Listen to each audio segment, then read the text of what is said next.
Hello' everyone, good morning. কি খবৰ আপোনালোকৰ? খোৱা চাউলৰ কেঁচা পিঠাগুড়ি, তাত দিছোঁ অলপমান কুহুমীয়া পানী, অকণমানকৈ পানী দি গোটেইখিনি ধুনীয়াকৈ মিক্স কৰি লৈছোঁ। এবাৰতে সৰহকৈ পানী দিয়া নাই মই, কেঁচা পিঠাগুড়ি যে পটককৈ ঢিলা হৈ যাব, সেইকাৰণে পানীটো কমকৈ দি আছোঁ। আৰু ইয়াৰ কনচিষ্টেঞ্চিটো দেখিছেনে? তেলপিঠা বনোৱাতকৈ অকণমান ঢিলাকৈ গুলিছোঁ মই। আৰু অকণমান নিমখ দি দিছোঁ। ৰাতিপুৱা আপোনালোকে ব্ৰেকফাষ্ট কৰি ভাত খায় নে ডাইৰেক্ট ভাতেই খায়? আমাৰ গাঁৱলীয়া মানুহৰ কাৰণে আচলতে ভাতটোৱেই মেইন, নহয়নে? মই আকৌ কোনোবা দিনা ব্ৰেকফাষ্টটো কৰোঁ, কোনোবা দিনা ভাতো খাওঁ। গেছটো অন কৰি মই টাৱাখন পাতি দিলোঁ।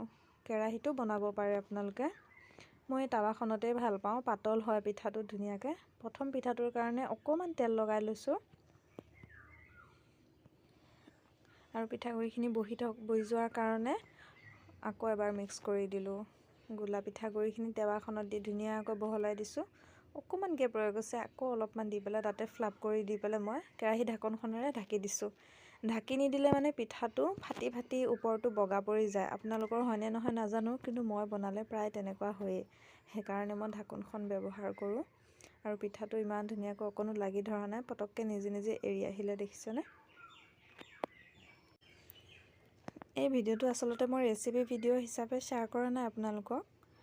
এই পিঠাবিধ বনাব সকলোৱে জানে আৰু সকলোৰে তৰিকাবোৰো বেলেগ বেলেগ, কিন্তু আজিনো মই কেনেকৈ বনালোঁ তাকে আপোনালোকক এবাৰ দেখুৱাব বিচাৰিলোঁ।